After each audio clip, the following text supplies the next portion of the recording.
Job లేక ఇబ్బంది పడుతున్నారా? అయితే మెడికల్ కోడింగ్ మీకు మంచి ఆప్షన్. వెంటనే కాల్ చేసి కోర్సులో జాయిన్ అవ్వండి. రమగారు, ఈ మధ్య మనం అన్ని సిరీస్లే. కాశీ మజిలీలు, విక్రమ బేతాళులు, ఇంకా అపూర్వ చింతామణి అంటే ఇప్పుడు అయిపోయింది అనుకోండి. బృహత్ కథలు ఇవన్నీ చెప్పుకుంటున్నాం, కానీ చిట్టి పొట్టి కథల్ని మిస్ అయిపోతున్నాం. ఇవాళ మంచి కథ ఎస్, మొన్న కూడా ఒకటి చెప్పుకున్నాము. భార్యాభర్తల మధ్య అవగాహన, ఓ దాని మీద ఒక కథ. జనరల్గా భార్యాభర్తలు ఒకే మాట మీద ఉండటం, ఒకళ్ళ ఉద్దేశాన్ని ఒకళ్ళు గౌరవించడం కొంచెం తక్కువగా కనిపిస్తుంది కదా. తక్కువ కనిపిస్తుంది. భర్త గారు ఏదో ఉద్దేశం చేస్తే ఇదే ఎప్పుడు ఇంతే, ఇలాగే చేస్తారు, అసలు ఒకనాడైనా నా మాట విన్నావా అని భార్య అంటుంది. ఎప్పుడు నీ గోలే నీది, నా కష్టం నిష్ఠురం పట్టించుకున్నావా అని భర్తలు అంటారు. ఇది సహజంగా, లోక సహజంగా.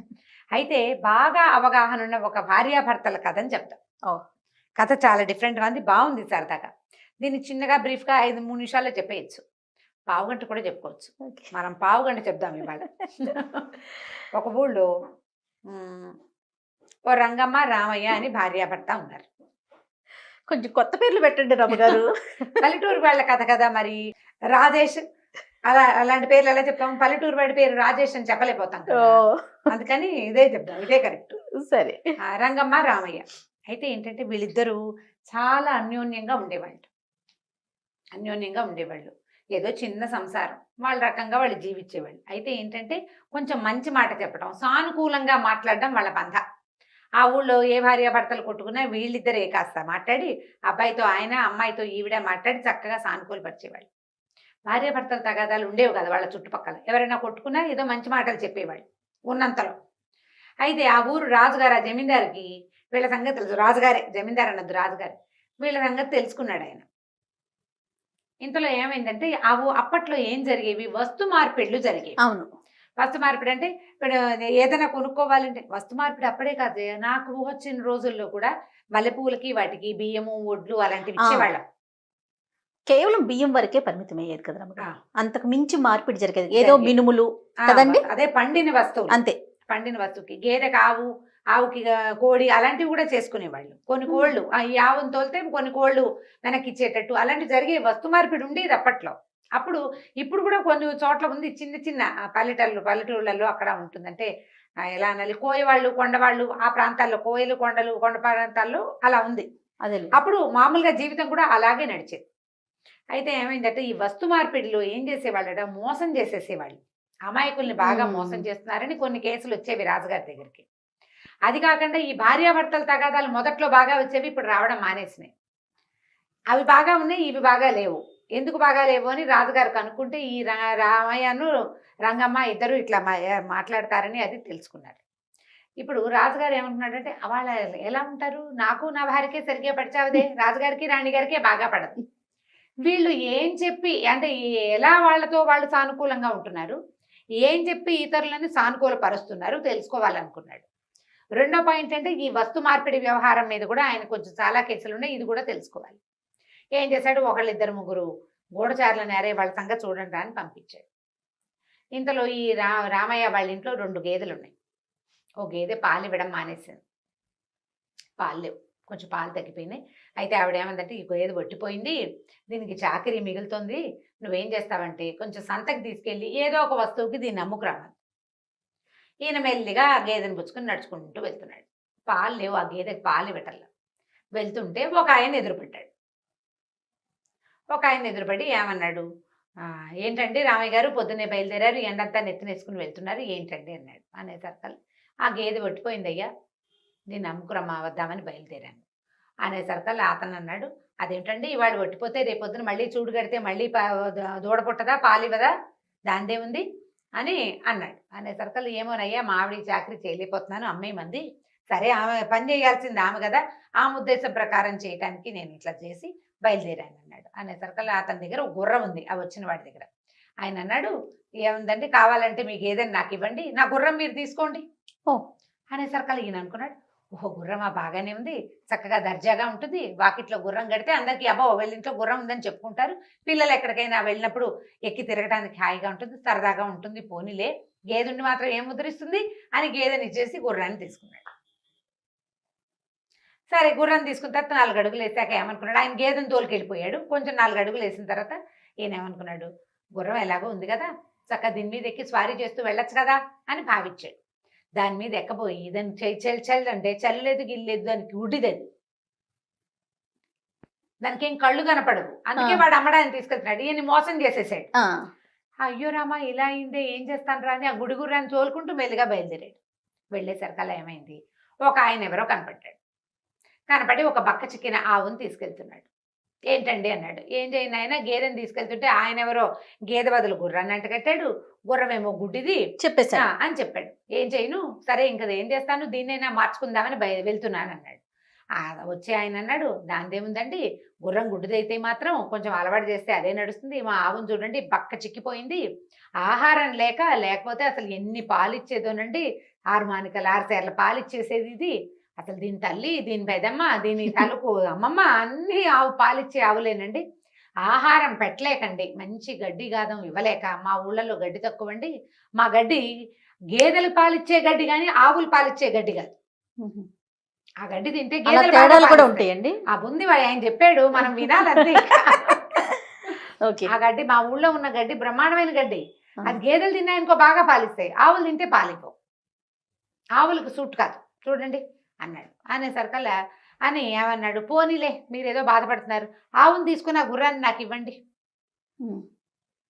అనేసరికల్లా సరేని అనుకున్నాడు. సరే ఆవును తీసుకున్నాడు. ఆవును తీసి ఈయనేం ఆలోచించాడు, ఆవు ఎంచక్క, ఆవు చాలా మంచిది, ఇంటికి లక్ష్మి అంటారు, ఆవు పాలు ఆరోగ్యానికి మంచిది, ఏముంది కాస్త గడ్డి కాదని పెడితే ఆవు పాలు ఇవ్వదు, చక్కగా పిల్లలకు కూడా కళ్ళకి వాటికి మంచిది, ఆరోగ్యం బాగుపడుతుంది, ఆవు ఉంటే కళగా ఉంటుంది ఇంటికి. 4 ఆలోచించుకున్నాడు. రేపొద్దున ఆవు గనక గేదె 2 దూడలు పెట్టింది అనుకో, ఒకటి కోడి దూడ అయింది అనుకో, అందులో చక్కగా ఎద్దు వ్యవసాయానికి పనిచేస్తుంది, లేదా గిత్త వ్యవసాయానికి పనిచేస్తుంది, బండి కొనుక్కోవచ్చు, బోల్డ్ ఆలోచించుకున్నాడు.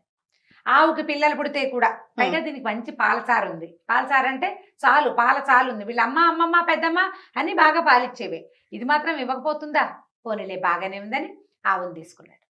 సరే 4 అడుగులు వేసాక ఏమనుకున్నాడు, పాపం ఆవు దీనంగా ఉంది, బక్కగా ఉంది, ఓపిక లేదు, కాస్త 4 గడ్డి పరకలు పెరుకొచ్చి దీనికి పెడదామని ఏం చేశాడు, పక్కన ఉన్న చేలో పోయి 4 అంత గడ్డి పీక్కొచ్చాడు. పీకొచ్చి సరదాగా దానికి పెట్టపోయాడు. తీరా చూస్తే తింటలా ఆవు దీనంగా చూస్తుంది బడికేసి.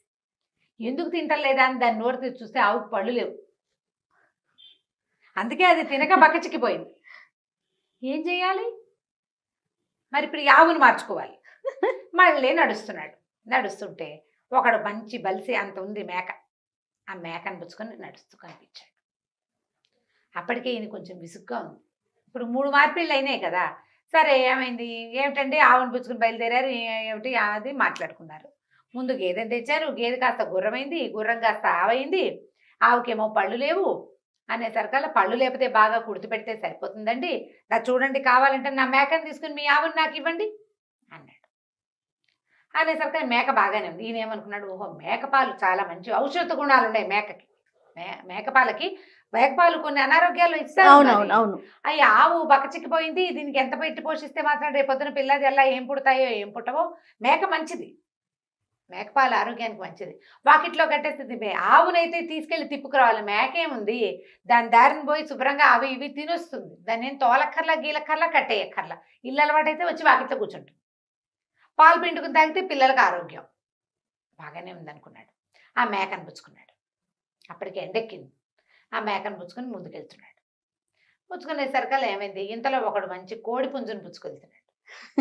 వాడు వెంటబడి, అయ్యా ఈ మేకతోటి ఏం చేస్తారండి అని అడుగుతున్నాడు. కోసుకు తింటాను రా, ఏం చేస్తాం అన్నాడు విసుగ్గా. మేకను ఏం చేస్తారు, అదే కదా అల్టిమేట్ గా జరిగేది. అది సరికల్లా అయ్యో కోసుకు తినేటట్టు మేకను ఎందుకంటే చూడండి బ్రహ్మాండమైన కోడి పుంజు, మేక ఏం చేస్తుంది పిచ్చి మేక, కోడి పుంజు అయితే తెల్లారేసరికి లేపేస్తుంది, పైగా మన పుంజు జాతైన పుంజు, తెల్లారకుండా లేపేస్తుంది, ఎవరైనా వాళ్ళు దొంగలు వాళ్ళు వస్తే మనకు ముందే చెప్పేస్తుంది, అరిచి కేకలు పెడుతుంది, పొకరుగా అంటుంది కదా, రేపొద్దున కొంచెం బాగా తిండి పెట్టి పోషించారా, చక్కగా పురుగులు గిరుగులను బాగా తిన్నదా, మీ దొడ్డి వాకిలి మంచివైతే చక్కగా తిని రేపొద్దున కోళ్ల పందాలు వస్తాయి మన ఊళ్ళో, కోళ్ల పందాల్లో గెలిచి నీకు కొత్త కోడి మాంసాన్ని కూడా అందిస్తుంది, ఇది గెలుస్తుంది, అవతల తోడిపోతే ఆ మాంసం మనకే కదా అన్నాడు. అనేసరికల్లా ఈయనకి అప్పటికే చాలా విసుగ్గా ఉంది. సరేలే మేకని తీసుకుని కోడిని తీసుకున్నాడు. కోడిని తీసుకుని సరే ఏమనుకున్నాడు, బాగానే ఉంది, కోడిపుంజు చక్కగా వాకిట్లో ఉంటే ఆ పెట్టలు ఈ పెట్టలు వాకిట్లోకి తిరుగుతాయి. కోడిపుంజుని చోట పెట్టలు ఎలాగూ చేరతాయి కదా. పైగా తెల్లారేసరికి నిద్ర లేచేందుకు మంచి సాధనం. పిల్లలు కూడా పొద్దున్నే లేవడం నేర్చుకుంటారు. మా ఆవిడ కూడా పనికి సాయంగా ఉంటే పొద్దున్నే లేచేస్తే పని సాయం కదా అని అనుకున్నాడు. అనుకుని ఏం చేశాడు, చక్కగా దగ్గర కూర్చుని ఒక చెట్టు కింద కూర్చున్నాడు. ఈ కోడిని దగ్గర కూర్చుని ప్రేమగా దాన్ని నిమురుతుంటే దాన్ని కూయో మొర్రో అంటుంది. ఏమిట్రా తీరా చూస్తే అది వారం క్రితమో ఎప్పుడో కోళ్ల పందెంలోనే ఉంది. లోపలన్నీ కత్తిగాట్లే దాని ఒంటి నిండా అన్ని గాయాలే, వాసన వస్తుంది. అయ్యో అనుకున్నాడు, అయ్యో ఇదేమిటి ఇలా అయింది. ఇంతలో ఒక ఆయన వచ్చాడు ఆ దారి వెంబడి. ఏమిటో ఈ కోడిని కోసుకోవడానికి తీసుకెళ్తున్నావా అన్నాడు. ఎప్పటికీ ఈయనకి విసుగొచ్చేసింది రామయ్యకి. అవునండి అన్నాడు. ఎంతకిస్తావు ఎంతకిస్తావు ఎంతకిస్తావు ఏమిస్తావు ఏమిస్తావు అంటే ₹1 ఇచ్చి తీసుకోమన్నాడు.